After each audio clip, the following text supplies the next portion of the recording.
Om Ajnanatimirandasya Jnananjana Shalakaya Chakshurun Militam Yena Tasmai Shri Gurave Namaha. Welcome everyone who's joined us here at ISV and also online. In the Srimad Bhagavatam, sages had gathered at Naimisaranya and they're having a discussion with Hare Krishna, welcome. They were having a discussion with Sutta Goswami, asking questions, and they were purified by his association. This is a format we find throughout the Srimad Bhagavatam where a devotees discuss together the philosophy of Krishna consciousness. Can you think of other devotees who are having discussions throughout the Srimad Bhagavatam? What are some of the famous dialogues that took place? We have a couple of microphones, so we'll just keep them flowing around. Which dialogues took place in the Srimad Bhagavatam? Which one is the most, which is the longest dialogue? Which dialogue, who speaks the most in the Srimad Bhagavatam? Anyway, we'll just take dialogues. You'd think, right? Go ahead. Give her the mic. It's broadcast, so we speak into the mic so everyone can hear online.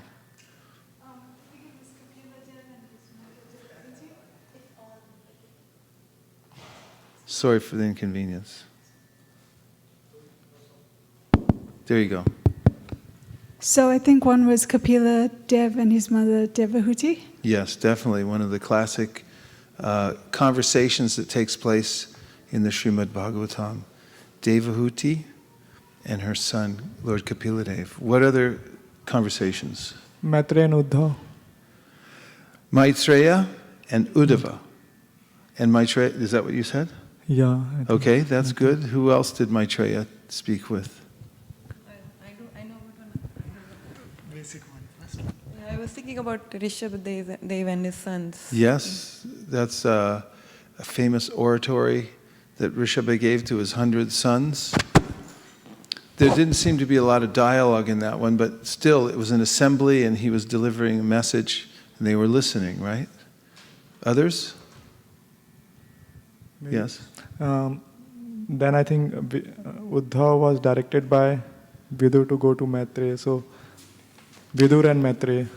Yes, so Uddhava, who was Krishna's intimate associate, advisor, had followed Krishna to the forest. Krishna was contemplating leaving the world, and he was sitting against a young banyan tree with his left foot crossed over his right knee, leaning back, and Uddhava came there. He heard from Krishna, and at that time Maitreya, who was a great sage, had a tendency towards Gyan, but he was a very fortunate personality because of some previous contact, Gyata Sukriti. He had some previous credit. He was wandering through the forest and he just happened to come across this scene where Krishna is sitting there and Uddhava is sitting there. And he listened to the entire conversation between Krishna and Uddhava.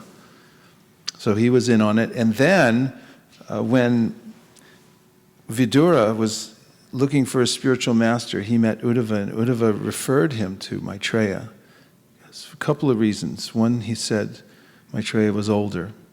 And the other reason was Uddhava already had a service, and that was that he was to go to Badarika Ashram and teach the most esoteric aspects of Krishna consciousness to the residents there.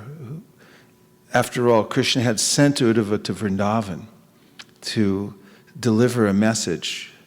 Ostensibly, he had sent him for that reason, but actually, he had sent him to observe the really advanced devotees. And when Uddhava went there and saw the character of the residents of Vrindavan who were pining in association, in separation from Krishna, he was very much impressed. What other dialogues take place in the Srimad Bhagavatam? Yes? Yudhishthira and Narad Muni. Yudhishthira and Narada Muni. Who else in Narada Muni? Narada Muni and a lot of people, right? Can you think of who else? Yes. Brahmaji and Narada Muni. Brahmaji and Narada Muni, that's a very important part of the second canto of the Srimad Bhagavatam, right? Yes? I think Dhruva and Narada Muni. Dhruva and Narada Muni is very instructive. Just as Dhruva is leaving for the forest after getting some direction from his, both from his stepmother and biological mother, he determined that he would go to the forest. And Narada Muni basically intercepted him, and it says that he overheard the conversation. Prabhupada clarifies that because supersoul's within everyone's heart, when someone has a very strong desire to connect to Krishna, then Krishna begins to organize that person's life in such a way. Brahmanda Brahmate Kon Bhagyavan Jeev Guru Krishna Prasade Pai Bhakti Lata Beach. He arranged for Narada Muni to meet Dhruva Maharaj and give him instruction. Yes, who else did Narada instruct? Krishna's father, Vasudeva and Narada. Yes, and where do you find that? 11th canto. 11th canto. And what topics did he bring up? Ask Shraddha, she just read the 11th canto. I know. I just heard him say it that way, and I think that was another topic. Did he bring up the Navayogendras? Yeah, the Noyam. That's a long section. And then you get a dialogue between King Nimi and Kavi, Havi, Antariksha, Prabhuda, Pipalayana, Avirhotra, Drumala, Pipalayana, and Karbhajana. There's 9 sages who were 9 of the 100 sons of Rishabhadeva who became sages. And that dialogue is very important. They go into so much detail about the philosophy of Krishna consciousness.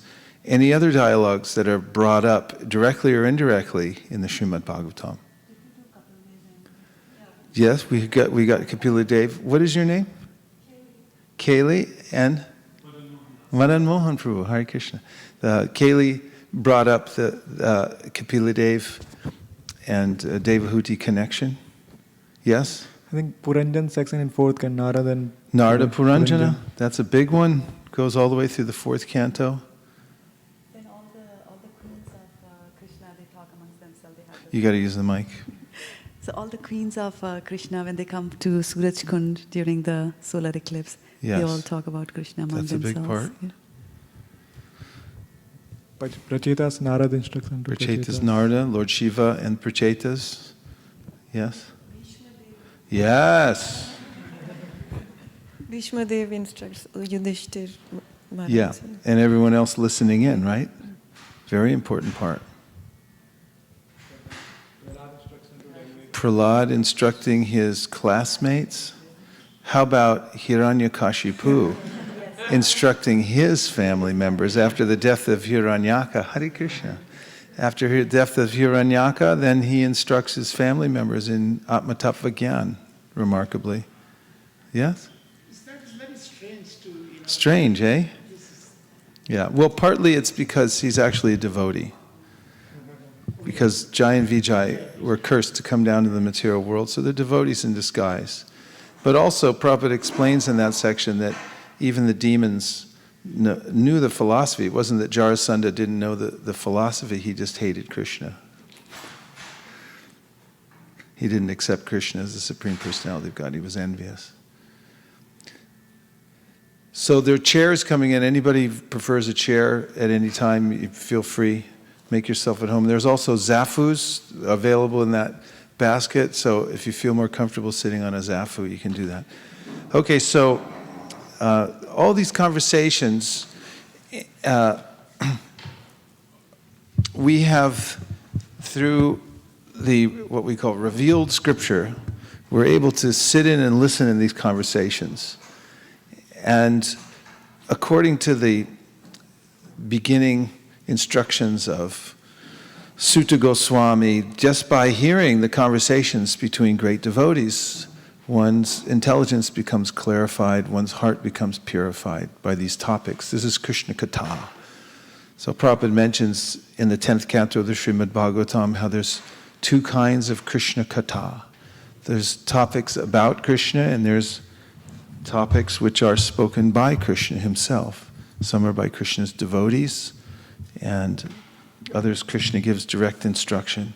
For instance, in the Bhagavad Gita, which is also called the Gita-upanishad, once a devotee asked Prabhupada that, is that Shruti or Smriti? Shruti meaning the original Vedas, and then the Smriti, which means an explanation of the Vedas. So which is it, Shruti or Smriti? So Prabhupada answered, it's both, because it comes after the original Vedas, but it was spoken directly by Krishna, so it's Shruti and Smriti. Another time he says it's Smriti. But so all of these are available for us to have really a front row seat in the conversation between these great souls. And Shrindvatam Swakata Krishna Punya Shravana Kirtana Ritantaksto Hibhadrani Vidunoti Suhritsatam. By submissively hearing these topics one after another, there's a transformation of the heart. Because the sound vibration is transcendental, Lord Sri Krishna, who is the Paramatma, the super soul in everyone's heart, and the benefactor, the truthful devotee, cleanses desire for material enjoyment from the heart of the devotee, who relishes his messages, which are in themselves virtuous when properly heard and chanted. And this was the formula that Prabhupada gave when he was coming on the famous cargo ship named, and he wrote poetry talking about how he would affect change in the Western world. And here are a few sentences.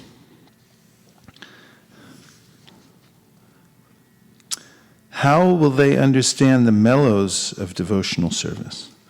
O Lord, I am simply praying for your mercy so that I will be able to convince them about your message.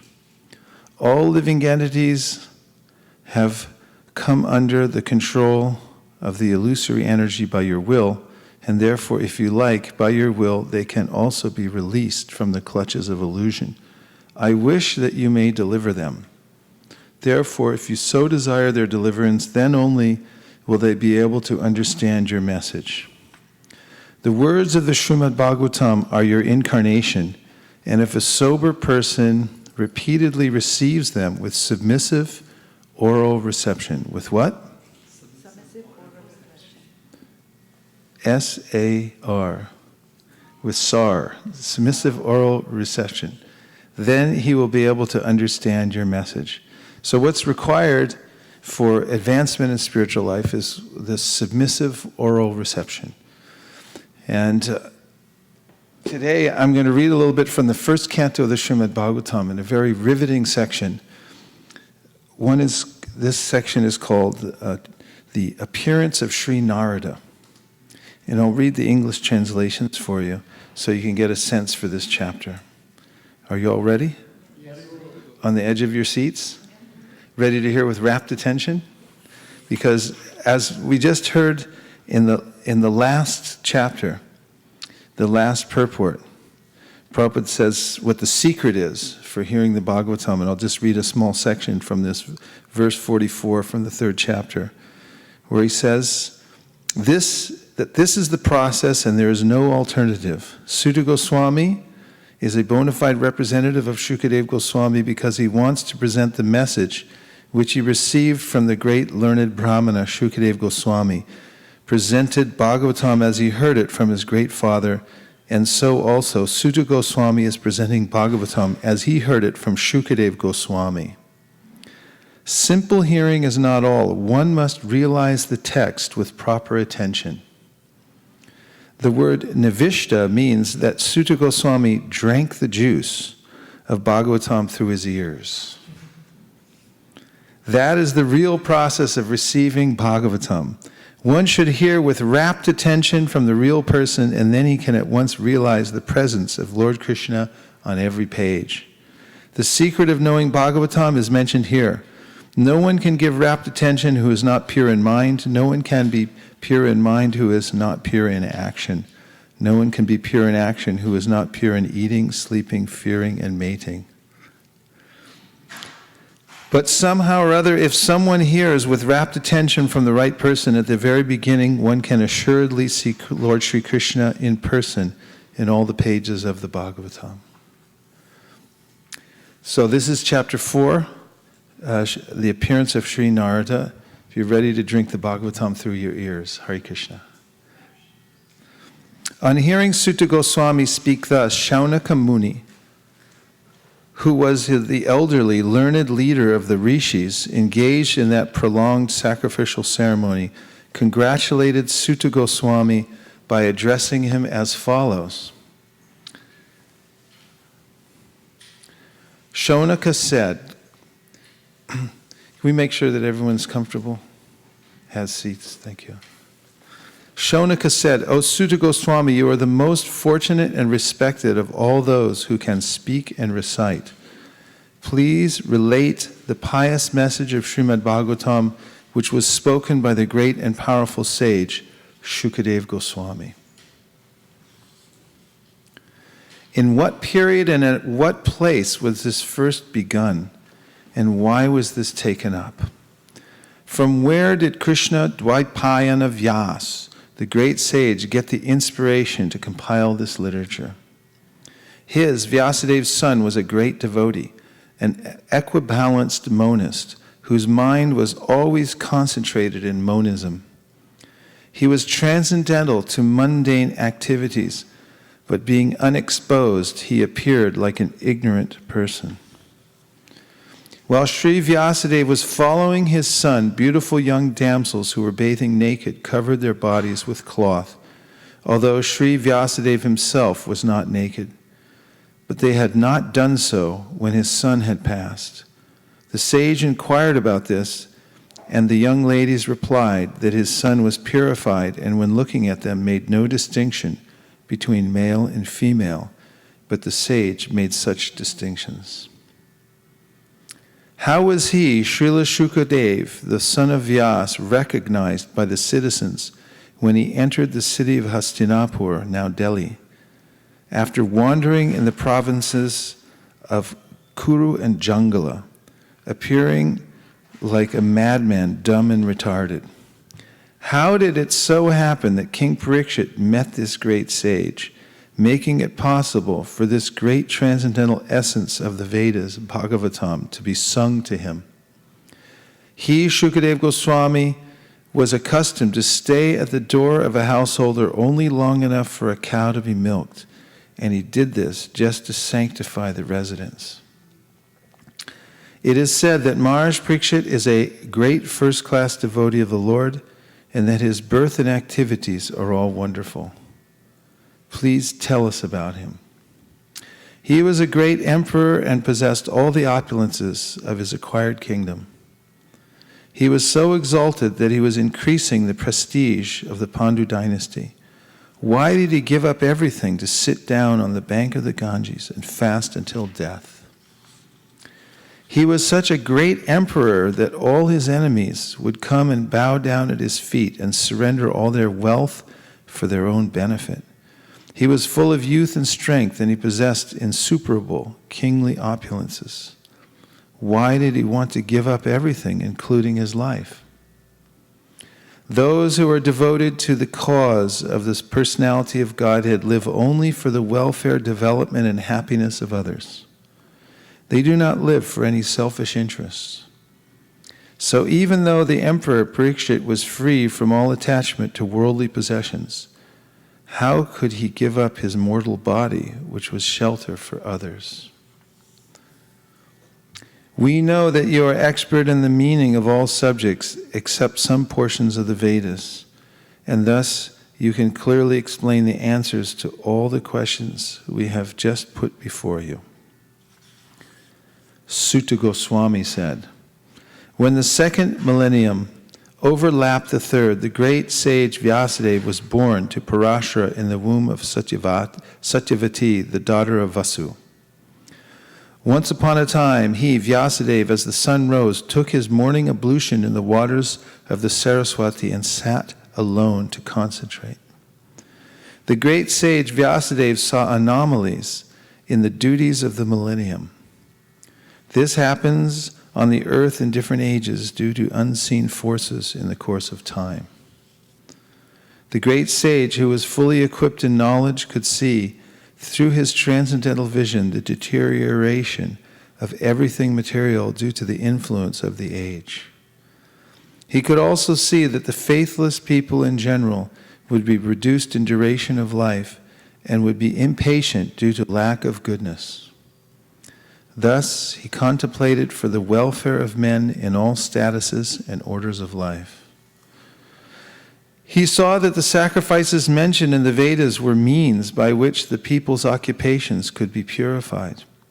And to simplify the process, he divided the one Veda into 4 in order to expand them among men. The 4 divisions of the original sources of knowledge, the Vedas, were made separately. But the historical facts and authentic stories mentioned in the Puranas are called the 5th Veda.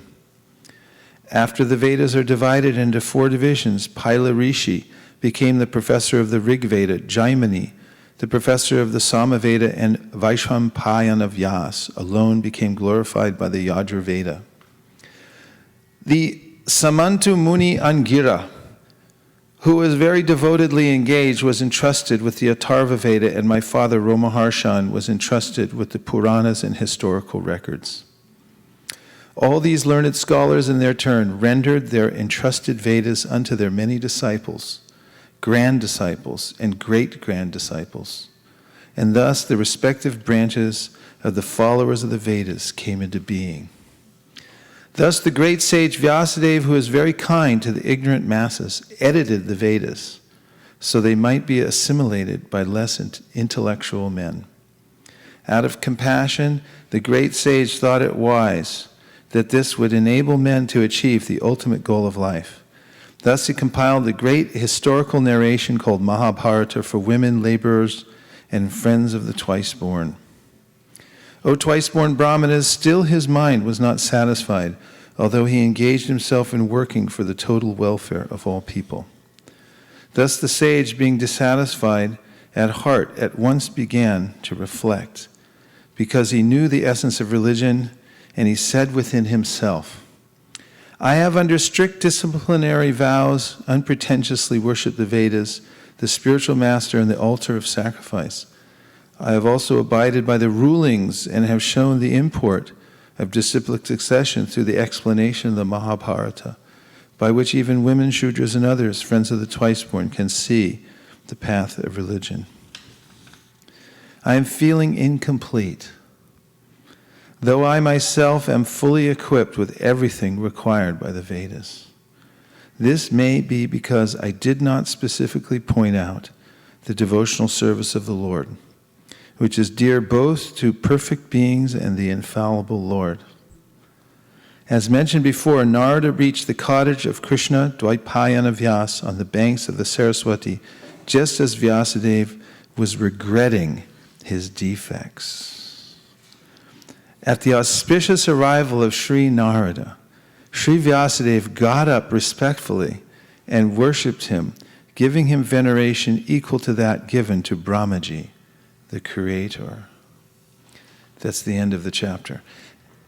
So how did that chapter strike you? And what specific thing that stuck in your mind about it that you can bring up before I move on to the next chapter? Mukaravind. And welcome everyone, nice to see you all. Where are you all coming from? We are coming from Alachua in Florida. Alachua. Yes. It got too hot out there, right? Well. Please tell everyone to move here to Silicon Valley. And thank you for coming. Yes, you're welcome. Nice to have you here. My son, Dr. Amit, he's cardiologist in... Behind you? There yeah, I thought so. I saw the resemblance. Okay, nice to see and you. he is with cardiology practice. And my wife, Sharad Bihari Dasi, is Hare here. Krishna. And my sister-in-law is Hare also Krishna. here. Nice to meet you. And you are Vaisesika Prabhu? Yeah, Vaisesika Dasa. Sometimes people mix Vaisesika, my godbrother, we get each other's mail. people. So, do you have any new CDs? I don't sing. Yeah. Very nice to meet you. Are you Prabhu. on a? My name is Advaita Acharya. Das. Advaita Acharya Prabhu. Nice to meet you. Like I said, that 1972, I visited ISKCON storefront temple in Cleveland, Ohio. Cleveland, Ohio. Yes, In not Shaker Heights. It was on Euclid Avenue? Euclid. Yeah. I spent time at that temple in 1974. Okay. Shri Radha Murlidhar. Right. It was managed by New Vrindavan people Right. at that time. And then And- Batu Gopal was the temple Yes, president. yes. So, can't find better place to start Krishna Yeah. consciousness. Wonderful. I have very deep heart connection to that temple as well. Well, We used to go to the Cleveland Hopkins Airport. Okay, right. I was And doing. the director of the airport was named Mr. Overst, and we gave him the nickname Avrishtasura. Because he didn't like us, and he tried to get us to leave. And there was a line on the floor in the airport, and if anybody stepped over the line, he would arrest us. So my friend Divyanga Prabhu, who also is in Alachua, still goes on book distribution. I think he was arrested like 34 times or something. And later, when he was applying for a permit for something, they gave him the permit because none of them were felonies. But they said, Mr. McCready, I just have one question. How do you get arrested 34 times? So are you on a tour of the world? No, we are visiting our son, who is working in Google, Oh, and he is not here today. But it's like a family get-together, I see. Vaisesika Prabhu. how wonderful. And so Amit came from Ithaca, New York. We came from Florida. And Anant lives here. My youngest son, Abhay, he lives near us in Gainesville, in Florida. And these boys grew up in ISKCON, and I'm trying to finish my Vanprasth here in Beautiful. ISKCON with Bravo. Lotus feet up. Well done. Thank you. Thank you very much. Thank you very much. Would you introduce yourself? I'm Madan Mohan Das. I'm coming from Austin, Texas, originally from Philly, though. And I remember when you came there, I don't know, maybe 8 years, and inspired so many devotees to do book distribution. And and that's my wife, Kaylee Kadamba Dasi. Hare Krishna. And I got a job here, so... You did? Yeah. Yay!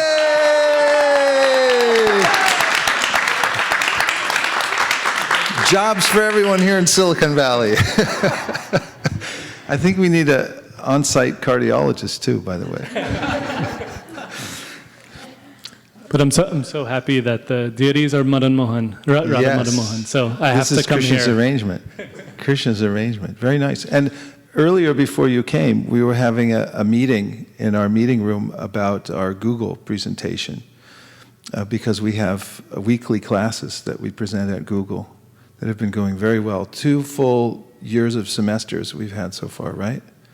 And now we're just refining the classes that right on campus, many of the Googlers come there who are the cream of the crop, and they're interested in Krishna consciousness and so forth. It's very nice.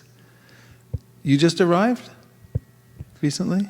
Thursday, yeah. Thursday. If there's anything you need, let us know. Same for you and your whole family. Any help Thank getting you. settled or anything like that? We have a network, and we can help accommodate. Are you settled in yet? Yeah, I have corporate housing, so I'm good. Where are you living? Right downtown on Castro Street. Oh, downtown here? Yeah. Now that is Krishna's arrangement. Fantastic. Oh, fantastic. Thank you very much, Krishna. And you. All of you. Thank you. Yes? Garrett, please. Graham. No, I'm just. I just am stopping by. I noticed the devotees in Palo Alto on University, and I guess there also was a reach out on some event in Castro Street in Mountain View, and I live in Mountain View, and I'd been to temples, back in college like 30 years ago. So In Boston?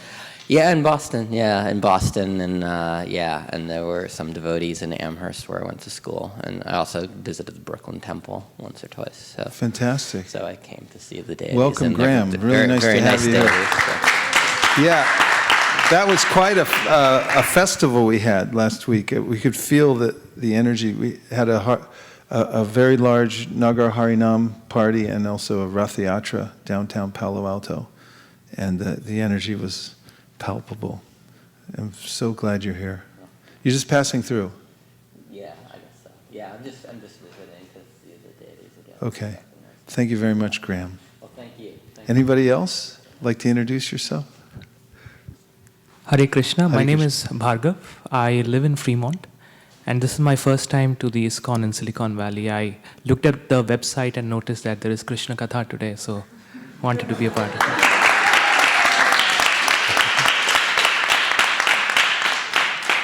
Thank you.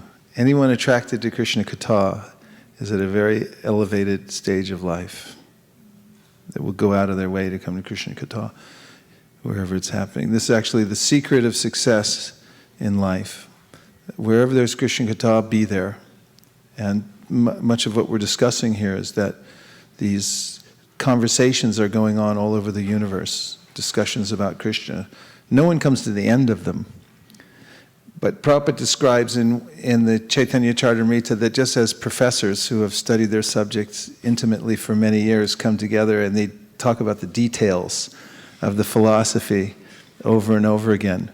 And in that way, there's a way in which they refine their understanding of the philosophy, and that strengthens their resolve to engage in devotional service. Nice. Anyone else? Yes? Yes, you have some points. Okay, make a point. Yes.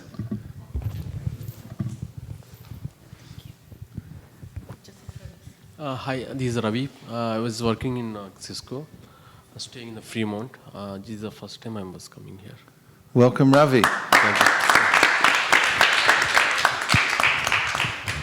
Wonderful. Mukaravind, let's hear your point. Maharaj, the point that struck to me that in which it was describing that how Vyasadeva has written the 4 Vedas and then he has handed over to his disciples and disciples then their grand disciples. So I was thinking, reflecting that how much fortunate we are when we hand over that Srimad Bhagavatam, same Srimad Bhagavatam which has been passed down from so many generations. If we just go down and we are connected to the same parampara and having the same fortune to share the glory with, share this knowledge and with others. And I was just recollecting my fortunate and thank you so much to you for giving us this opportunity. In one section, Prabhupada talks about how we have a debt. We talked about debt last night, how we're born into debt. Prabhupada mentions how we have a debt to the previous great sages who have brought this knowledge forward so that we can take advantage of it. Painstakingly, they've made the knowledge available to the world. That's their preoccupation, how people can get the knowledge so they can improve themselves and come out of ignorance and so forth. And Prabhupada mentioned that the way that we pay that debt to those great souls is by helping them distribute it. Of course, first and foremost, we have to distribute it to ourselves. Otherwise, we won't realize the importance of giving it to other people. But that in and of itself is a complete occupation, taking in the knowledge and distributing it to others. And as Srila Bhaktisiddhanta Saraswati Thakur used to say, there's no lack of anything in this world except for Krishna consciousness, the only thing missing. If we improve on the material side of life unlimitedly, we still won't be happy. And this is indicated in this chapter so far, because Srila Vyasadeva, interestingly, is intimately connected with spiritual knowledge.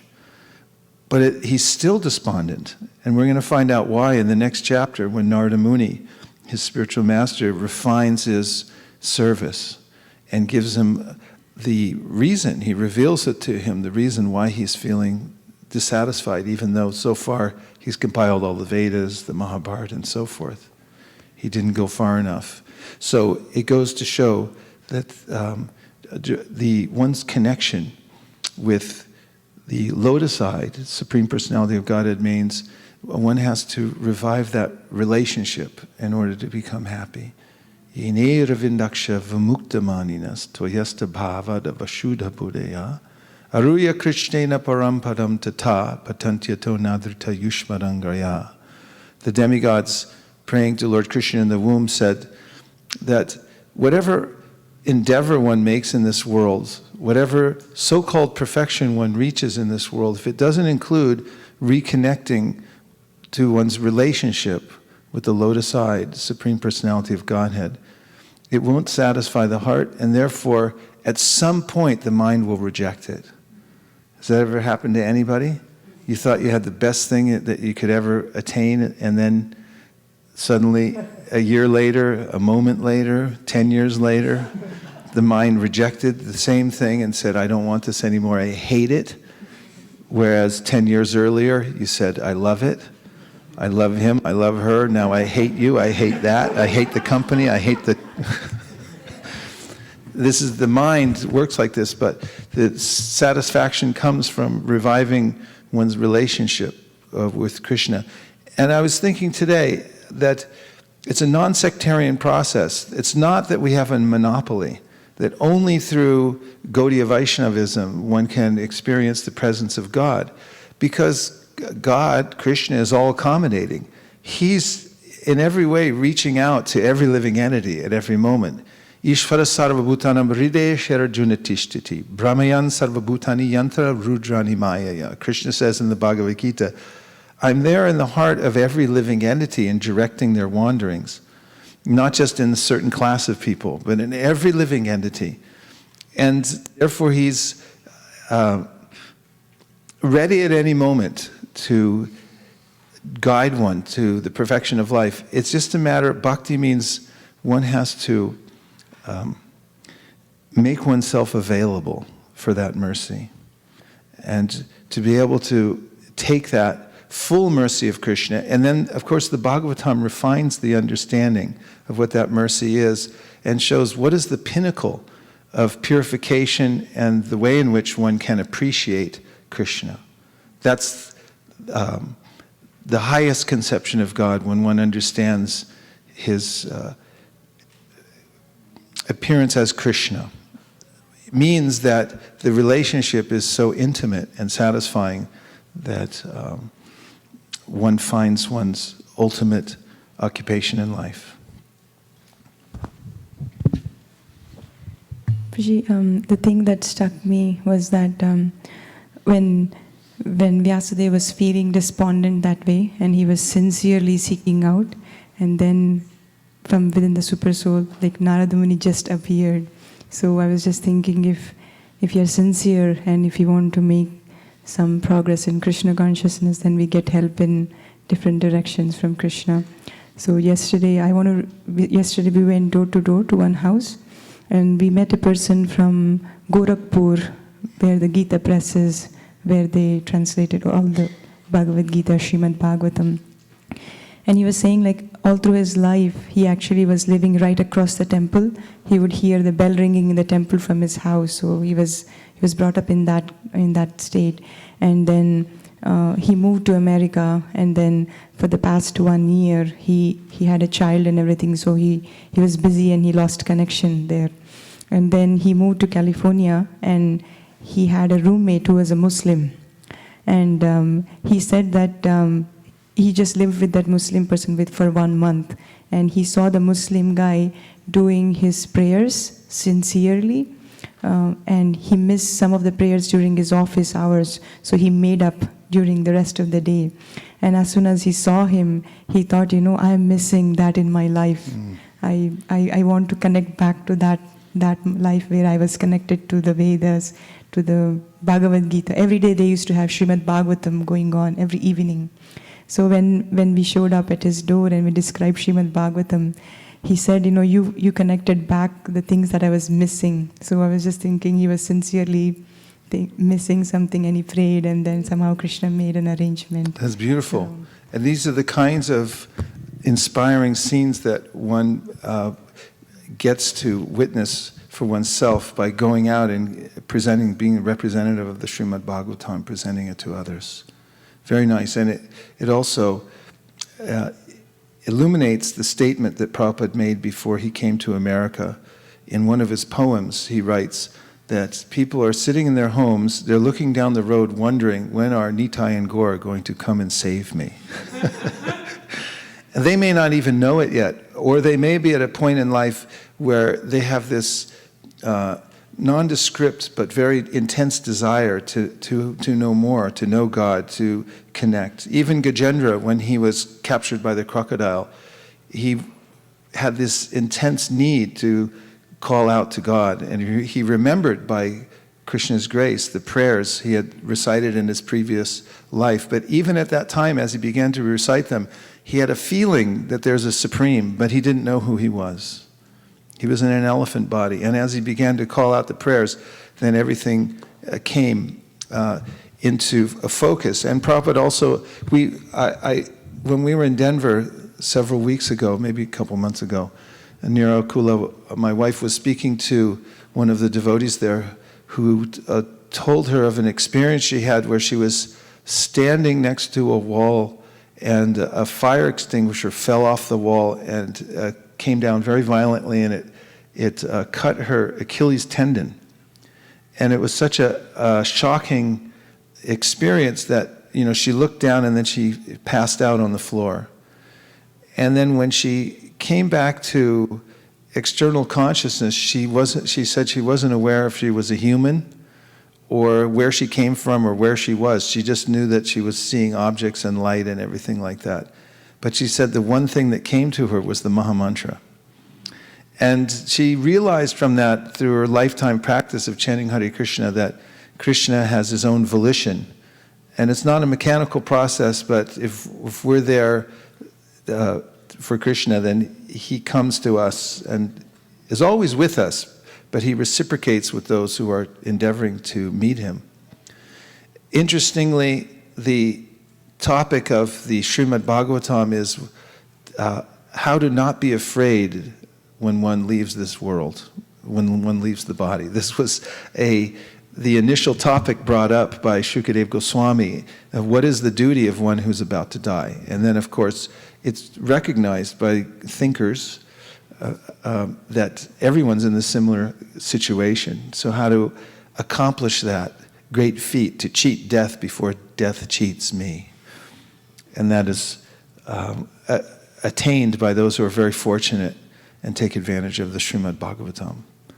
And now I'm going to move on to the next chapter because we're getting into, we've heard about the appearance of Shukadeva Goswami, of Narada Muni, and he did mention Shukadeva Goswami in this previous chapter, how he was completely equipoised, not attached to the world at all, but then he became attached to the teachings of the Srimad Bhagavatam.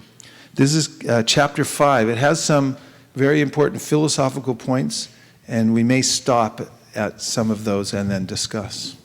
Not that we have all day, although it would be nice to just keep going. Sutta Goswami said, "Thus the sage amongst the gods, Narada, comfortably seated and apparently smiling, addressed the rishi amongst the brahmanas, Vedavyas. Addressing Vyasadeva, the son of Parashara, Narada inquired, 'Are you satisfied by identifying with the body or the mind as objects of self-realization? Your inquiries were full and your studies were also well fulfilled.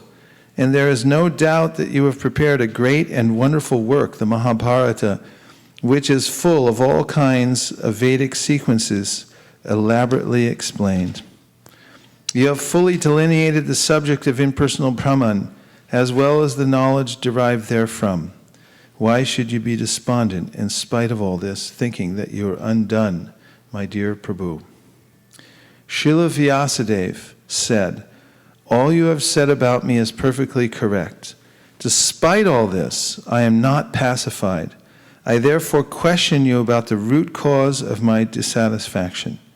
For you are a man of unlimited knowledge, due to your being the offspring of one Brahma, who is self-born without mundane father and mother. My Lord, everything that is mysterious is known to you because you worship the creator and destroyer of the material world and the maintainer of the spiritual world, the original personality of Godhead who is transcendental to the three modes of material nature. Like the sun, your goodness can travel everywhere in the three worlds, and like the air, you can penetrate the internal region of everyone. As such, you are as good as the all-pervasive Supersoul. Please therefore find out the deficiency in me, despite my being absorbed in transcendence under disciplinary regulations and vows. Sri Narada said, you have not actually broadcast the sublime and spotless glories of the personality of Godhead, that philosophy which does not satisfy the transcendental senses of the Lord is considered worthless. Although great sage, you have very broadly described the four principles beginning with religious performances. You have not described the glories of the Supreme Personality, Vasudeva. Those words which do not describe the glories of the Lord who alone can sanctify the atmosphere of the whole universe are considered by saintly persons to be like unto a place of pilgrimage for crows. Since the all-perfect persons are inhabitants of the transcendental abode, they do not derive any pleasure there. On the other hand, that literature, which is full of descriptions of the transcendental glories of the name, fame, forms, pastimes, etc., of the unlimited Supreme Lord, is a different creation, full of transcendental words directed toward bringing about a revolution in the impious lives of this world's misdirected civilization. Such transcendental literatures, even though imperfectly composed, are heard, sung, and accepted by purified men who are thoroughly honest. Knowledge of self-realization, even though free from all material affinity, does not look well if devoid of a conception of the infallible God. What then is the use of fruitive activities which are naturally painful from the very beginning and transient by nature, if they are not utilized for this devotional service of the Lord?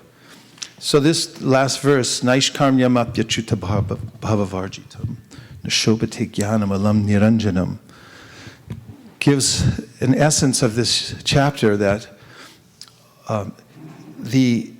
even at the what is considered to be a very exalted stage of working without desire for fruitive results, Naishkarmyam apyachuta bhavavarjitam, if the object isn't to please the transcendental senses of the personality of Godhead, if one doesn't have the achuta bhava, which means this very specific feeling for the personality of Godhead, then he says, Nashobhate jnanam alam niranjanam. It doesn't look very good. Nashobhate means it's not beautiful, it doesn't look good. We say in our Artik song about Arotiko Shobha. It's beautiful. The scene of Chaitanya Mahaprabhu and his associates standing at the bank of the Ganga, we're remembering that scene over and over again when we sing the evening Artik, Shobha. It's just overwhelmingly beautiful. And the Shobhate Jnanam Alam Niranjanam, if it doesn't include this connection with the Supreme Personality of Godhead, it doesn't look well. It's not very beautiful. Then he says, what to speak of fruitive activities, which are just for stupid people? I mean, it's a big mistake. You're barking up the wrong tree. There's nothing there, and you're going after it again and again like a crazy person. What to speak of somebody like that? So this focuses our mind, this chapter and these instructions, on how to actually become happy in life. And that is to direct our attention towards the Supreme Personality of Godhead, and this is yoga. To bring one's mind through the process of Ashtanga yoga means, according to Patanjali in the Yoga Sutra, to first become a good person, to stop lying, cheating, doing anything that will disturb others, and then begin to follow some regulation in your own life. Don't let your senses victimize you, because they're bad masters. Kamadinam katina katida palita durnideshas tesham jatamayina karuna natrapa no pashanti. The devotee prays, how long have I been serving these bad masters? Lust. Envy is the worst of them. I'm envious because envy means the inability to tolerate the eminence of another. I just can't stand it that somebody's good. And that these are bad masters. I've been serving since the time immemorial. So now he says, I've given that up, and now I'm turning my attention towards serving you, Krishna. And so yam, niyam, there's regulations to overcome the urge of the senses, and then one begins to concentrate the mind, be able to bring the mind back and steadily think at one point. And there's this step-by-step process in Ashtanga, which Krishna also mentions in the 6th chapter of the Bhagavad Gita. But then, as we've noted very carefully, and we pass on in many of our classes at Google and other places, is well appreciated by those who are yoga students, that Patanjali, in a couple of places throughout his sutras, says that if you want to move to the head of the class quickly and bypass all these mechanical processes, then you do Ishvara Pranidhan. That means find out Ishvara, the Supreme Controller, the personality who's running the whole everything, the boss, and just bow your head to him. And Krishna says a similar thing in the Bhagavad Gita, where he says, recognize that I'm the Bhoktaram, I'm the object of whatever you're offering, you can give to me, I'll enjoy it, and then you'll enjoy concomitantly. Bhoktaram yagyatapasam sarvaloka mahesha, and I control everything. You don't, and that's a big relief for me, because I can't get a lot of technology to work the way I want to, ever. And I always think, this is horrible, I can't. And it's very frustrating, but the whole material world's like that. It always turns out something's a little off. Come to the last box and it says, push this button and you're finished. And I got to call the customer support, and then I'm on hold for an hour. And then they finally come off and they say, oh, I'll transfer you. And then they transfer and then you get cut off. And I think I could have written this on a piece of paper much quicker. Anyway, it's a frustrating world. But I'm not the controller of it, so what can I say? So Krishna says, I control all the material energy. Let him control it. It's his thing. He's the Ishvara, no problem. And then he's the best friend, Suridam Sarvabhutanam. He's the best friend of all living entities.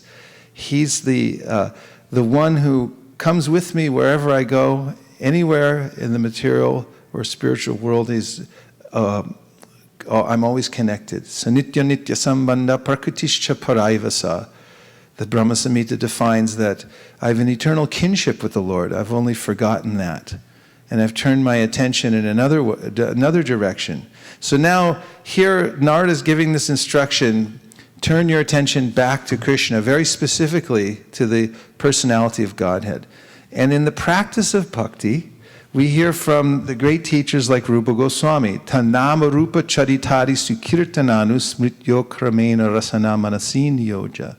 Tishtan vraje tanaduragi jananugami kalam nayed akilim ityupadesha saram. He said, refine your life, reorganize your life around the principle of hearing about the personality of Godhead, and then chanting and remembering and offering prayers, the 9 processes of devotional service. Tanama rupa charitari sukirtananu smrityo kramena. Then he says, kramena, step by step, you'll improve in your life. Just from this one activity of giving your attention to hearing about the topics of the personality of Godhead. And it's an interesting transformation. I was talking to one very bright young man who came here yesterday from Palo Alto. And Derek? Yeah, Derek, very smart. And he was telling me about his journey in spiritual life and how he discovered the Bhagavad Gita and he was reading different versions. And many of the versions he got the distinctive feeling that the authors were trying to say or were saying that ultimately God is impersonal. That there's something beyond the person that's speaking the Bhagavad Gita, that there's, and that's the ultimate goal, to become impersonal, and to maybe merge into that, and you are the same as that, and therefore you just have forgotten temporarily, and then when you remove the coverings, you'll realize that you are God, and so forth. And he felt dissatisfied by that. Nashobate jnanam alam niranjanam, it's not satisfying.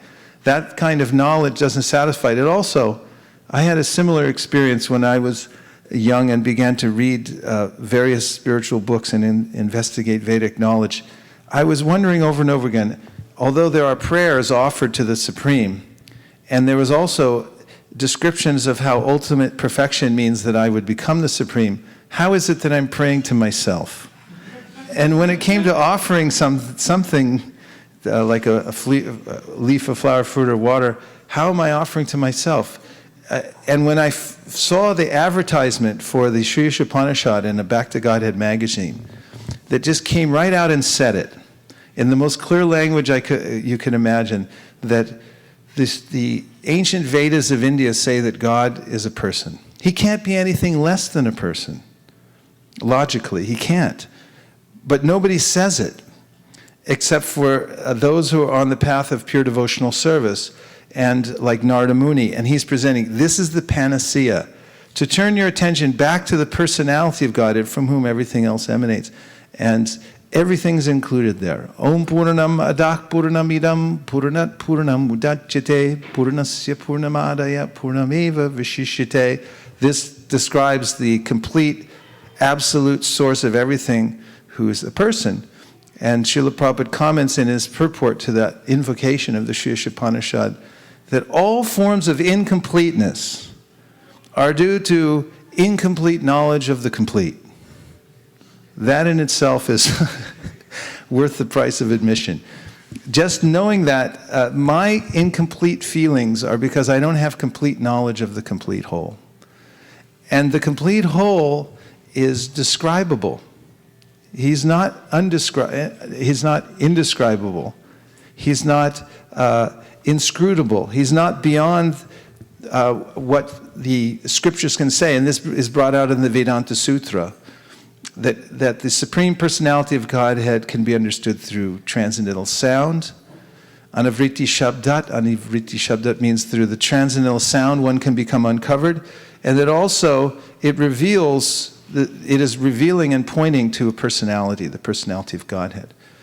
And then through the Smritis and through the explanations of the pure devotees, we find that everything is pointing towards this relationship that we have with the Supreme Personality of Godhead. So Sri Chaitanya Mahaprabhu came and he taught that first you find out about this relationship, and this is called sambandha. What is my relationship? When I know my relationship with someone or something, then I begin to act on it. And he gives the example of the astrologer who meets a poor man who's suffering because he has no money and no means in life, and is very depressed. And the astrologer, Sarvagya, who's a very powerful astrologer, looks at the man's chart and then says, actually, you're not a poor person. I have big news for you. Your father, whom you were estranged from, died, but he left you his entire fortune, and he was the wealthiest man in the whole country. And I can even tell from your chart where the treasure that he left for you is buried. Doesn't make you feel good just hearing the story. This is a feel-good story. Chaitanya Mahaprabhu told this. It's like one of those movies, you know, where you watch it and the poor guy is suffering all his life, and it turns out, actually, you're the king, you know. Get back up there. So that's the sambandha gyan, or knowledge of my actual relationship, who I am. I have an identity crisis now. I've been covered and forgotten that relationship. And it can be uncovered through the process of bhakti, which means to remind oneself through the hearing process of one's original relationship with the Supreme Personality of Godhead, which is not very far away. And therefore, the Shastra says very quickly this can be re-inspired within the heart, and one can become infused with the energy of the spiritual world, through which one then has a connection to the spiritual world and to one's relationship with the Supreme Personality of God in a tangible way, even in this lifetime. So these instructions by Narada Muni lead us to a very practical conclusion in our practice, which is that by hearing regularly from the Srimad Bhagavatam the topics of the Personality of Godhead, one becomes reinstated, purified, and enlivened. And what are some of the topics of the Personality of Godhead mentioned in the Srimad Bhagavatam by category of stories that you can mention? Go ahead, Mukarvin. Just belt it out there to the universe. Don't hold back.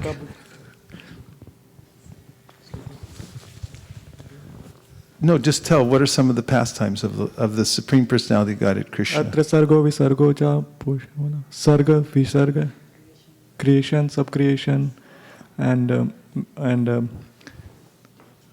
devotees and. But just tell what we're talking about before you give any Sanskrit. What do you mean by that? Like it describes the complete, like how this universe came, and how who has created the universe and its subdivision, and also the who is maintaining this whole universe, and the devotee of the Lord, the complete science of the God. So this all there are. So he's referring to a verse in the Srimad Bhagavatam which describes all the different categories of knowledge in the Srimad Bhagavatam.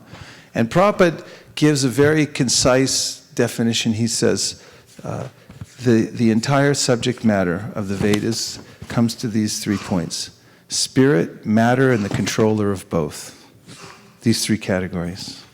Vishnu Purana also gives a definition of the various energies of the Supreme Personality of Godhead, talking about spirit, matter, and the controller of both, and describes how there's in the realm of spirit, there's the Supreme Personality of Godhead, Shara, Shakshara Evacha, as Krishna says in the Bhagavad Gita, the fallible and the infallible. So there's the living entity and the Supreme Personality of Godhead.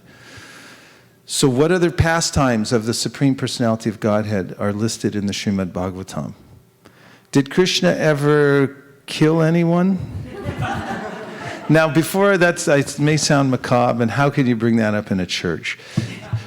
So Krishna's killing and Krishna's giving benediction with his hand and through his voice are absolute, because when one is killed by Krishna, one also attains the supreme destination, because God is all good and absolute. So his killing and his loving are equal.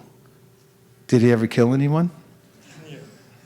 Could you name 5 people that Krishna killed? Aghasura? Who was Aghasura? It was a big python. Have you ever seen a big python? Anyone? Pretty scary. The snakes are generally pretty scary, because even if they're harmless, and people don't know it, they see a snake. Even if you see a rope in the dark and you think it's a snake, you'll jump half a mile and they go, anybody see that? I wasn't really afraid. The snakes are scary, but what to speak of a gigantic snake? Aghasura was lying on the path. Krishna and his friends had gone out for the day, which they did every day, actually. They would leave their homes. Krishna would call them with his buffalo horn. He would make a sound with the buffalo horn. He would carry that in his belt, buffalo horn. And he would make this bugling sound, and it would call all his friends to come out. And they would bring all their calves. And they had a lot of calves. His friends had tens of thousands of calves. Krishna himself had an arbuda of calves. Any mathematicians in here know what an arbuda is? Okay, it's a one with 17 zeros. That's how many calves.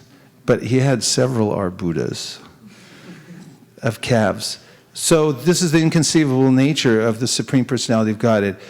We, here in the Dashavatara Stotram, by Jayadev Goswami as the preamble to the Gita Govinda, where he's describing the loving pastimes between Krishna and the gopis. He then describes Krishna's incarnation as a fish, as a tortoise, as half man, half lion, as Vamandev, as Parashuram, and describes these heroic activities of the Supreme Personality of Godhead, kicking a hole in the universe and so forth, things that even the greatest player on the World Cup cannot achieve. And that's there for a reason, so that we don't take it that Krishna is an ordinary personality when we come to his loving pastimes.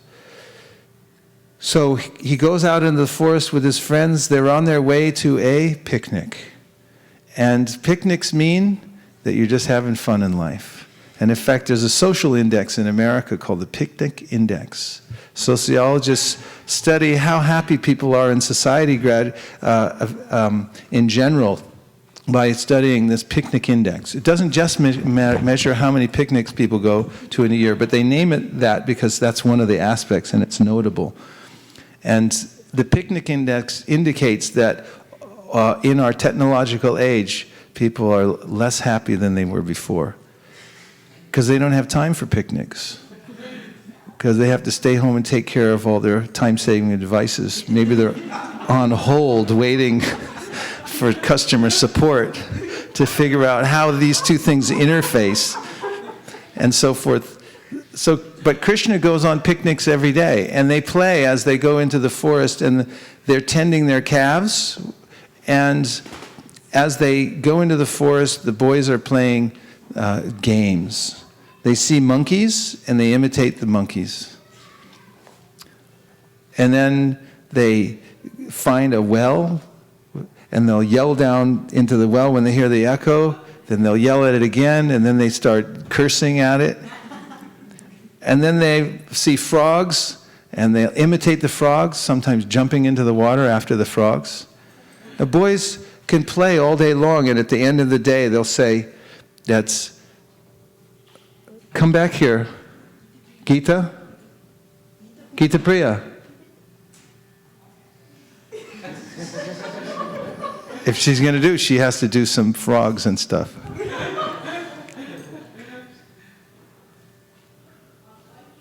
Okay, so Krishna and his friends went into the forest, and they imitated the frogs.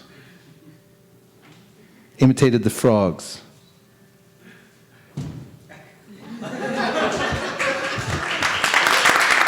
Wait. That was very good, but even better, they imitated the monkeys. All right, very good. So Krishna was having fun, and some of the boys would run after Krishna to see who could touch Krishna first. And they were enjoying their pastimes, and then they saw in the middle of the road what some boys thought, that's a snake. Other boys said, that can't be a snake. It's something Krishna's put here for our own pastimes. It looked like a gigantic, well, actually, it was bigger than even a cave, because just the dimples on the side of the mouth of the snake, which his mouth was wide open, they looked like caves. What to speak of the opening, which is described as the bottom was on the ground and the top was up in the clouds. That's how big the snake was. And he was breathing, and it smelled like not very good. This fishy smell was coming from his belly.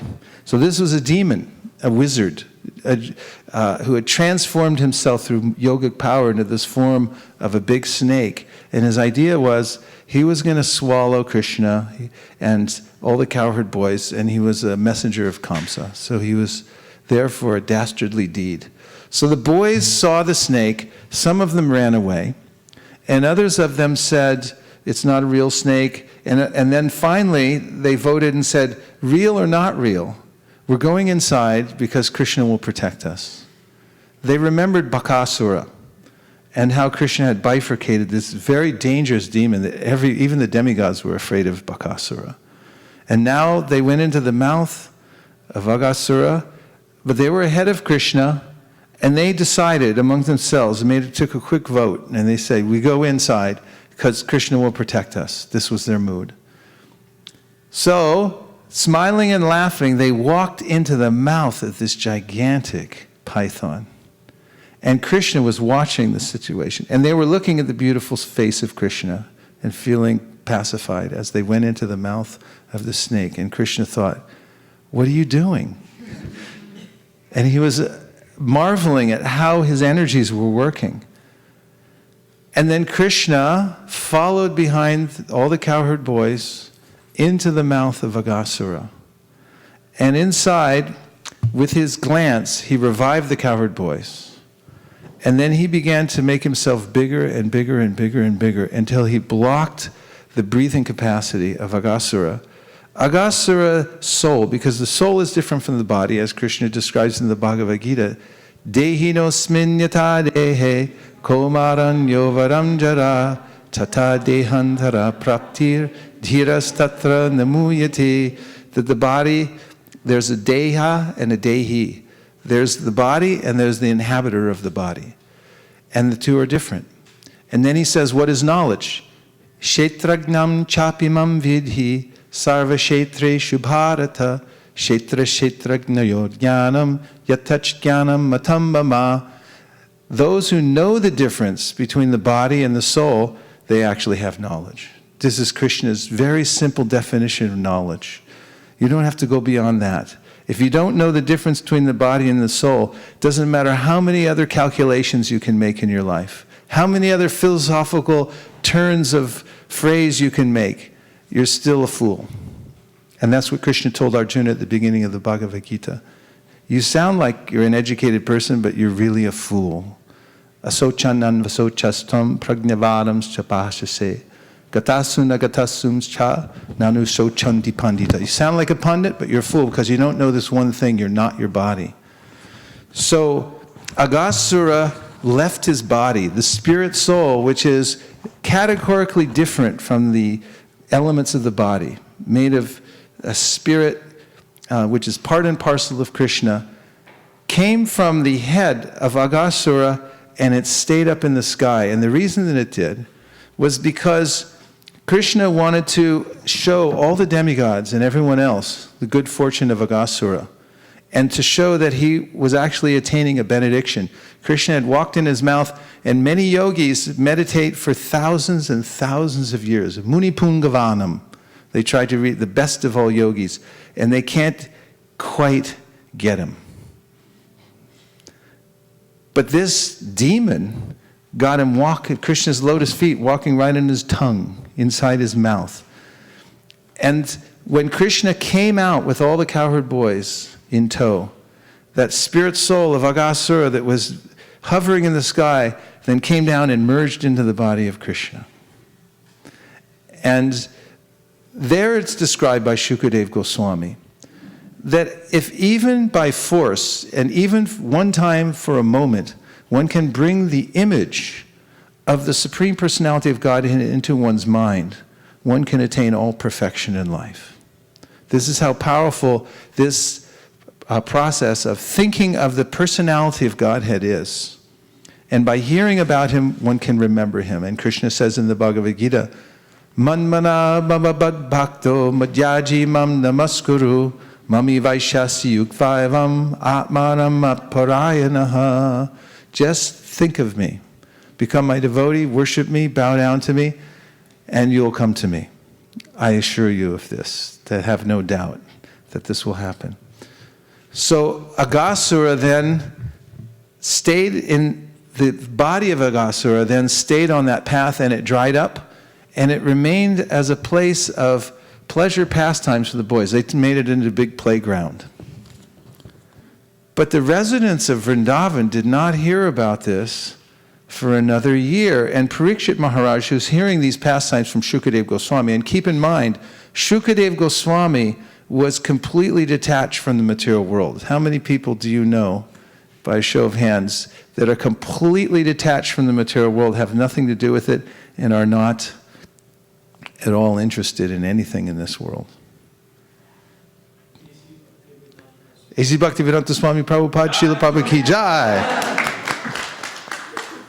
In the Bhagavad Gita, Krishna says, Manushyanam sahasreshu kaschid yatati siddhaye yatatam api siddhanam kaschin mam veti tattvad. Hardly anybody's interested in the spiritual life, and those who are taking it up, hardly any of them know about me. Shukadev Goswami, completely detached from the material world, but he wanted to hear these topics. He was, Shukadev Goswami, Parikshit Maharaj wanted to hear these topics, and Shukadev Goswami wanted nothing else but to speak about these topics of the Supreme Personality of Godhead. And therefore, the Bhagavatam says that these topics are for liberated souls. And it's beyond even the position of liberation in which one's no longer interested in the material world. That means naish karmyam. I'm no longer interested in working in this world for any result. But apyachuta bhava varjitam. But if I don't have this bhava that comes from hearing about Krishna, the Supreme Personality of Godhead, nashobhate jnanam alam niranjanam, it's not very attractive. It won't attract the soul, and it won't attract our minds ultimately to a position that we can maintain eternally. So why didn't the residents of Vrindavan find out about Aghasura being killed by Krishna and merging into his body for another year? They had just gone out for the day for a picnic. They were stolen. The cowherd boys and calves were stolen on that same day.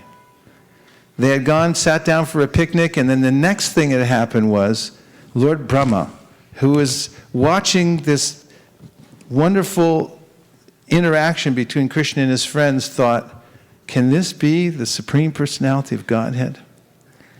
I'll test him. And as Krishna and the boys were having lunch, the calves, attracted by fresher, newer grass, they started wandering away. And Krishna told his friends, you stay here and eat. I'll go get the calves. Because Krishna's main happiness is to see his devotees happy.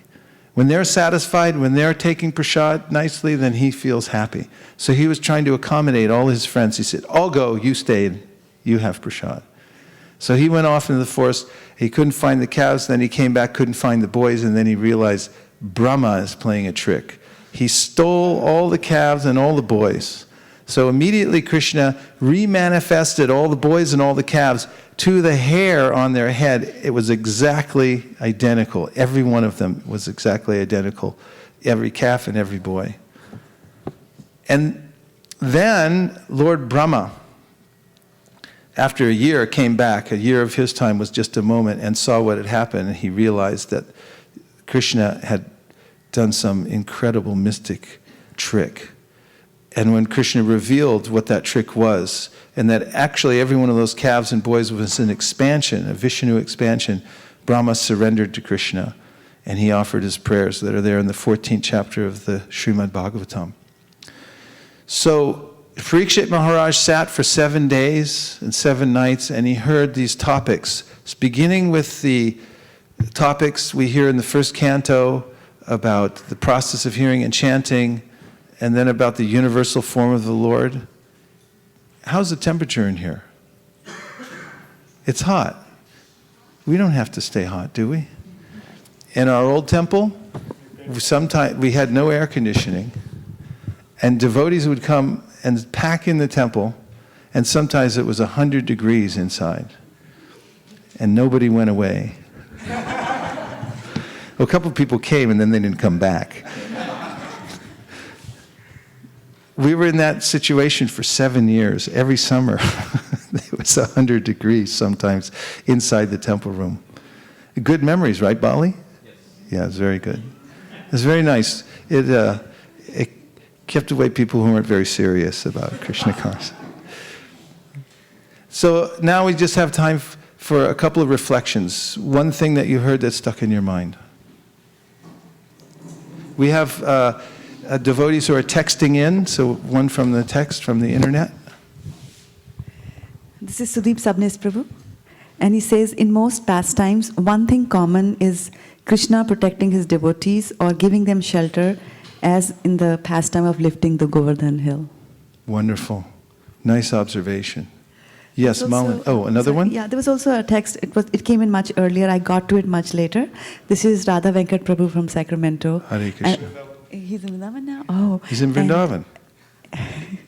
And we're getting a text from Vrindavan. Yeah.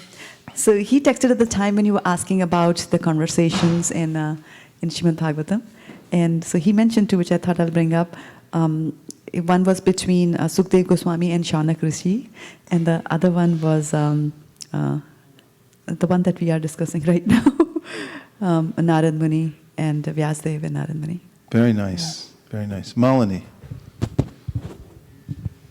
Ruji, I like the point, and stuck with me was the point where you said that the reason for our incompleteness is because of the incomplete knowledge of the complete whole. So I was just thinking, whatever things come in our mind, the misrepresentations, everything is because we don't have the complete knowledge. So that was nice. Nice recollection. Very good. Okay, so on that note, we're going to practice something that has been recommended by the Vedic scriptures, specifically the Kali Santarana Upanishad, gives the recommendation that in the age of Kali Yuga, which is verifiably the age we're in now, one should chant the mantra, which has 32 syllables, 16 names of God, and which goes like this: Hare Krishna, Krishna Krishna, Hare Hare, Hare Rama, Rama Rama, Hare Hare. It's a Vedic mantra. It comes from the Upanishads, and there it says all of one's obstacles will be removed in the Kali Yuga. And so the devotees are passing out some japa beads for those who would like the aesthetic experience. May I have a set also, please, of chanting japa? And we'll chant one round together. What is one round? You can hold on your beads, your thumb and middle finger on the bead, and there's a big end and a small end. So you start on the big end like you're at the bottom of a tree, and then you move to the top of the tree. So you can see my thumb and middle finger like this, and I'm holding on to one of the beads. Now, you'll notice at the top of your string of beads, one head bead that's at the very top, you see? This is the Krishna bead. Don't chant on the Krishna bead, chant around the Krishna bead. And I'll start on this end, and I'll say, Hare Krishna, Krishna Krishna, Hare Hare, Hare Rama, Rama Rama, Hare Hare. Then I move to the next bead like this. Hare Krishna, Krishna Krishna, Hare Hare, Hare Rama, Rama Rama, Hare Hare. And in this way, we'll go all the way around to the other side of the head bead, and then we'll stop. And that way we'll have completed one round of japa of the Hare Krishna Maha Mantra. Any question? Okay, so there's three tricks to, at least three, that will be helpful. That one is pronunciation. Be conscious that you move your tongue and use your vocal cords to say the mantra, Hare Krishna, Krishna Krishna, Hare Hare, Hare Rama, Rama Rama, Hare Hare. And next, after pronunciation, is posture. If you sit up a little bit straight with your spine, then you'll find that the energy comes more focused and you can think of the mantra. And the trick is to keep bringing your mind back to the mantra. Man means mind and tra means to deliver. So hold on to the mantra, and when you find that your mind has gone away, and it will, bring it back very gently to the mantra. And you can notice if you sit up a little bit straight, you'll find the meditation is deeper. And then the third thing is prayer. So imagine yourselves to be helpless. And you don't have to imagine, because it's actually true. Just get in touch with the fact that at any moment, my life can be over. And I'm being maintained at every moment. In fact, it's a miracle that everything works the way it does, and it can just stop working. Can we confirm this with our doctor present? Sometimes does the heart just stop working for no reason? Some reason? There's some reason behind it. But unexpectedly. Absolutely. 500,000 times a year in America. 500,000 times a year in America, the heart just stops unexpectedly. We have our cardiologist present for this presentation. And that's just one thing. If you go through the A's, the B's, the C's, and the D's, and you name all the ways that the mechanism of the whole body can stop, we can go on in every letter and naming categories. So don't think that you're infallible or that you have any guarantee of anything. And if you think in this mood and then pray with the mantra, these are names of God, very intimate, sacred names of God. And if you take this time to drop any kind of sense of false prestige that I'm special because ... forget all that. Just think, I'm insignificant and I need help. And call out to the name with all your heart. This is prayer, the best kind of prayer. Pronunciation, posture, prayer. These are the 3 P's. And if you like, we can chant in unison. Would you like that? Yes. Unison. Okay, we'll go in unison, and when we come to the end, we'll stop and we'll notice the difference in our lives after we finish the Hare Krishna mantra. I will say one mantra before we start, which helps to clear any kind of obstacles in chanting this Hare Krishna mantra. And please repeat after me, and then we'll chant in unison the Hare Krishna. Jai Shri Krishna Chaitanya,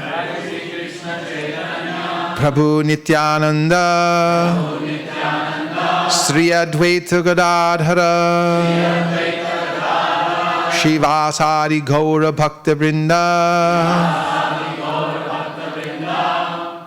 Hare Krishna, Krishna Krishna, Hare Hare, Hare Rama, Rama Rama, Hare Hare, Hare Krishna, Krishna Krishna, Hare Hare, Hare Rama, Rama Rama, Hare Hare, Hare Krishna, Krishna Krishna, Hare Hare, Hare Rama, Rama Rama, Hare Hare, Hare Krishna, Krishna Krishna, Hare Hare, Hare Rama, Rama Rama, Hare Hare, Hare Krishna, Krishna Krishna, Hare Hare, Hare Rama, Rama Rama, Hare Hare, Hare Krishna, Krishna Krishna, Hare Hare, Hare Rama, Rama Rama, Hare Hare,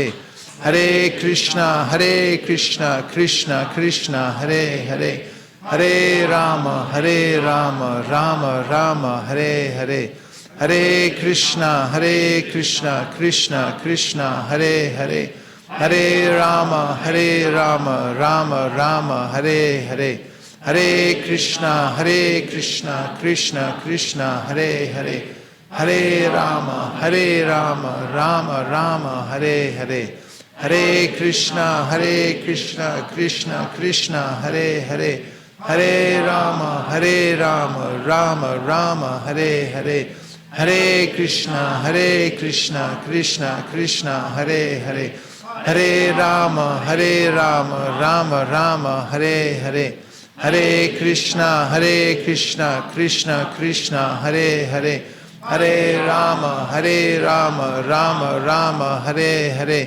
Hare Krishna, Krishna Krishna, Hare Hare, Hare Rama, Rama Rama, Hare Hare, Hare Krishna, Krishna Krishna, Hare Hare, Hare Rama, Rama Rama, Hare Hare, Hare Krishna, Krishna Krishna, Hare Hare, Hare Rama, Rama Rama, Hare Hare, Hare Krishna, Krishna Krishna, Hare Hare, Hare Rama, Rama Rama, Hare Hare, Hare Krishna, Krishna Krishna, Hare Hare, Hare Rama, Rama Rama, Hare Hare, Hare Krishna, Krishna Krishna, Hare Hare, Hare Rama, Rama Rama, Hare Hare.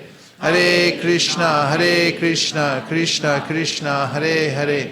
Hare Rama, Rama Rama, Hare Hare. Hare Krishna, Krishna Krishna, Hare Hare.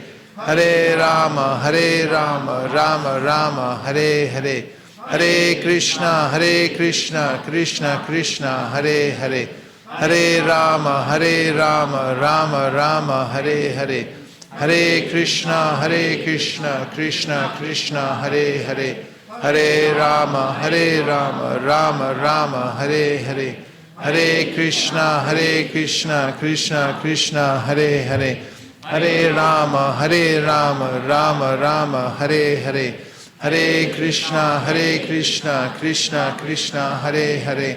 Hare Rama, Rama Rama, Hare Hare. Hare Krishna, Krishna Krishna, Hare Hare. Hare Rama, Rama Rama, Hare Hare. Hare Krishna, Krishna Krishna, Hare Hare. Hare Rama, Rama Rama, Hare Hare. Hare Krishna,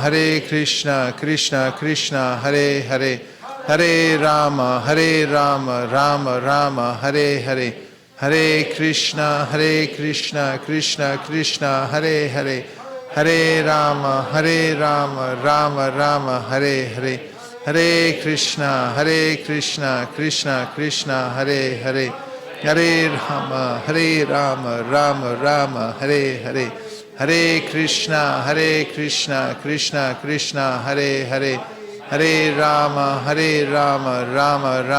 Hare Hare.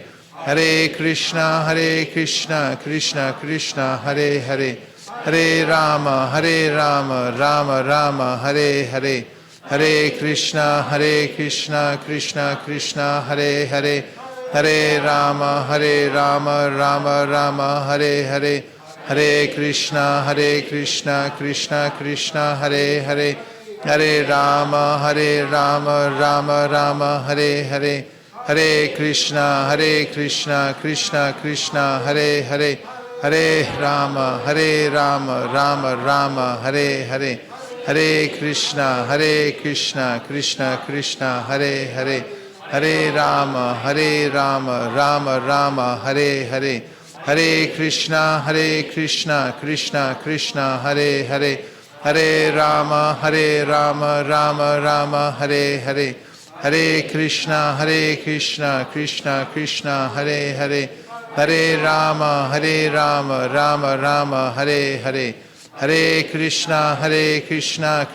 Krishna, Hare Hare. Hare Rama, Rama Rama, Hare Hare. Hare Krishna, Krishna Krishna, Hare Hare. Hare Rama, Rama Rama, Hare Hare. Hare Krishna, Krishna Krishna, Hare Hare. Hare Rama, Rama Rama, Hare Hare. Hare Krishna, Krishna Krishna, Hare Hare. Hare Rama, Rama Rama, Hare Hare. Hare Krishna, Krishna Krishna, Hare Hare. Hare Rama, Rama Rama, Hare Hare. Hare Krishna, Krishna Krishna, Hare Hare. Hare Rama, Rama Rama, Hare Hare. Hare Krishna, Krishna Krishna, Hare Hare. Hare Rama, Rama Rama, Hare Hare. Hare Krishna, Krishna Krishna, Hare Hare. Hare Rama, Rama Rama, Hare Hare. Hare Krishna, Krishna Krishna, Hare Hare. Hare Rama, Rama Rama, Hare Hare. Hare Krishna, Krishna Krishna, Hare Hare. Hare Rama, Rama Rama, Hare Hare. Hare Krishna, Krishna Krishna, Hare Hare. Hare Rama, Rama Rama, Hare Hare. Hare Krishna, Krishna Krishna, Hare Hare. Hare Rama, Rama Rama, Hare Hare. Hare Krishna, Krishna Krishna, Hare Hare.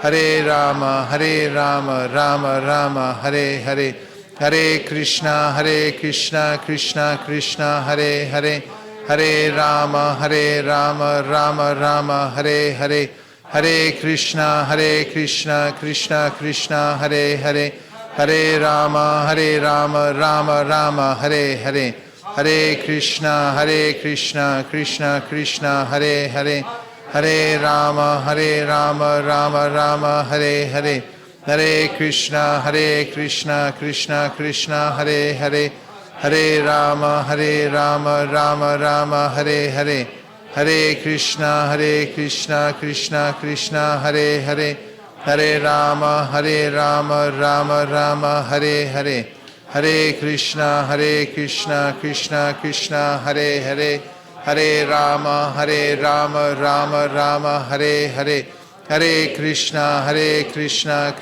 Krishna, Hare Hare, Hare Rama, Rama Rama, Hare Hare, Hare Krishna, Krishna, Hare Hare, Hare Rama, Rama Rama, Hare Hare, Hare Krishna, Krishna, Hare Hare, Hare Rama, Rama Rama, Hare Hare, Hare Krishna, Krishna, Hare Hare, Hare Rama, Rama Rama, Hare Hare, Hare Krishna, Krishna, Hare Hare, Hare Rama, Rama Rama, Hare Hare, Hare Krishna, Krishna, Hare Hare, Hare Rama, Rama Rama, Hare Hare, Hare Krishna, Krishna, Hare Hare, Hare Rama, Rama Rama, Hare Hare, Hare Krishna, Krishna, Hare Hare, Hare Rama, Rama Rama, Hare Hare,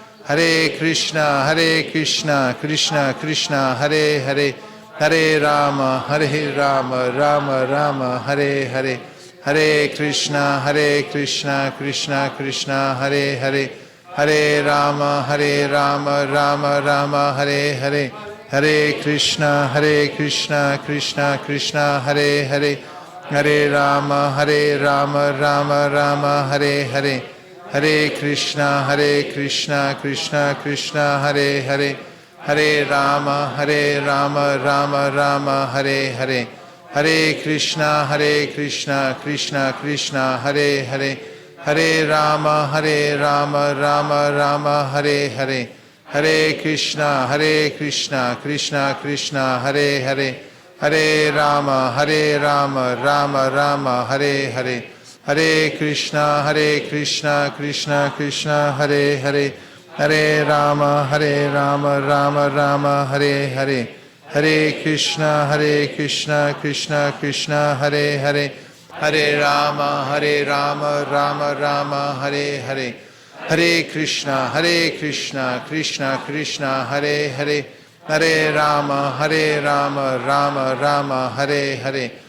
Hare Krishna, Krishna, Hare Hare, Hare Rama, Rama Rama, Hare Hare, Hare Krishna, Krishna, Hare Hare, Hare Rama, Rama Rama, Hare Hare, Hare Krishna, Krishna,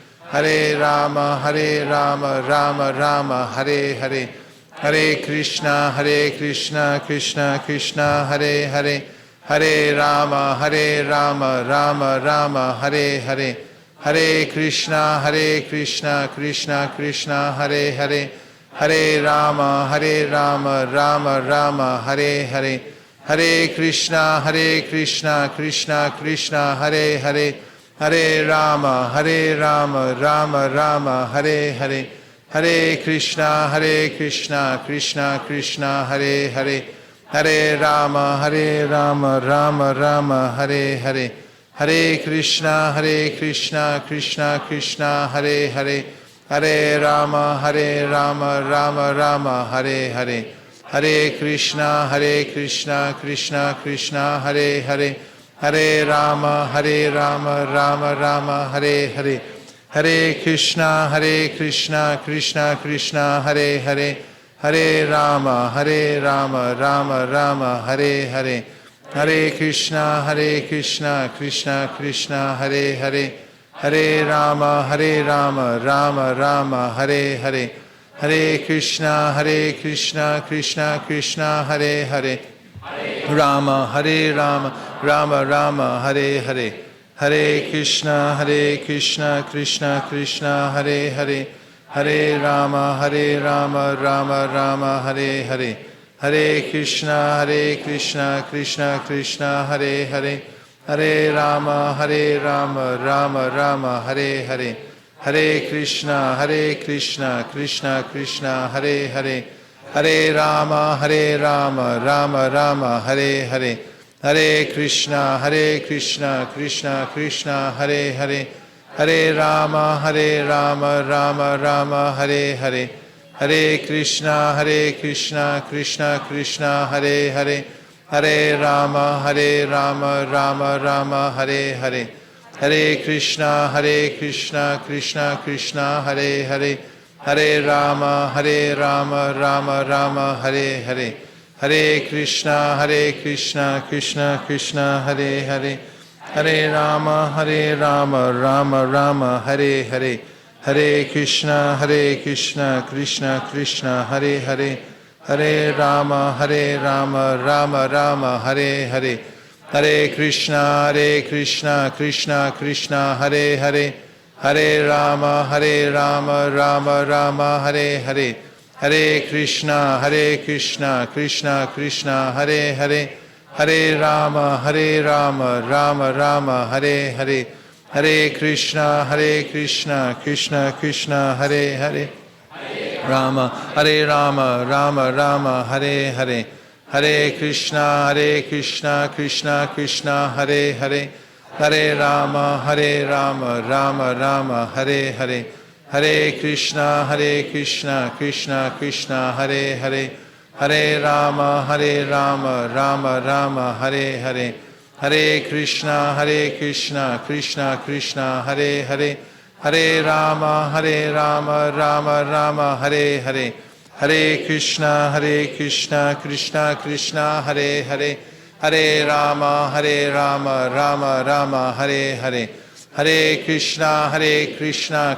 Krishna Hare Hare, Hare Rama, Rama Rama, Hare Hare, Hare Krishna, Krishna Hare Hare, Hare Rama, Rama Rama, Hare Hare, Hare Krishna, Krishna Hare Hare, Hare Rama, Rama Rama, Hare Hare, Hare Krishna, Krishna Hare Hare, Hare Rama, Rama Rama, Hare Hare, Hare Krishna, Krishna Hare Hare, Hare Rama, Rama Rama, Hare Hare, Hare Krishna, Krishna Hare Hare, Hare Rama, Rama Rama, Hare Hare, Hare Krishna, Krishna Hare Hare, Hare Rama, Rama Rama, Hare Hare, Hare Krishna, Krishna Hare Hare, Hare Rama, Rama Rama, Hare Hare. Shri Harinam Ki Jai. Thank you, faithful devotees, for such a beautiful japa session. Our lives will never be the same. You feel that vibration penetrates the whole universe. Everything in this world runs by mantra, and the best of all mantras comes from the spiritual world, the Krishna mantra and the Hare Krishna Maha Mantra. By regularly chanting this mantra in your home practice, you will find that all your stress in life will go away. You'll develop knowledge of the self. You'll become detached from those things which are petty and which normally bother you, and you'll begin to develop a sense of love for God in your heart and an attraction for hearing Srimad Bhagavatam, Bhagavad Gita. Not only that, you'll be recognized as an exalted soul by all the advanced living entities in the universe and even the ruffians, And at the end of this lifetime, you'll remember Krishna, and you'll be transported from this world back to the spiritual world, which is our eternal home, and have nothing more to do with Home Depot or 7-Eleven. And so it's been a lovely experience being with all of you today. Every time it's unique, and we've done our best to sit together to hear, just like Sudha Goswami and the sages of Naimisaranya. And now we're going to go to the next part of our program, which is dynamic, and you can let yourselves free and dance to your heart's content, sing from your heart. Don't have any inhibitions. This is a very authorized and beautiful process brought to us by Sri Chaitanya Mahaprabhu over 500 years ago. We'll stand up in front of the deity, and the women can stand on this side, men over there, and then we're going to have an Artik ceremony where we'll have call and response and chant Hare Krishna. Thank you very much. Srila Prabhupada ki jai, Gaura Bhakta-vrinda ki jai, Gaura Premanande, Hari Hari Bo. Nachari Armarman, Nachari Armarman, Nachari Armarman, Nachari Armarman, hey, Nachari Armarman, Nachari Armarman, Nachari Armarman, Nachari Armarman.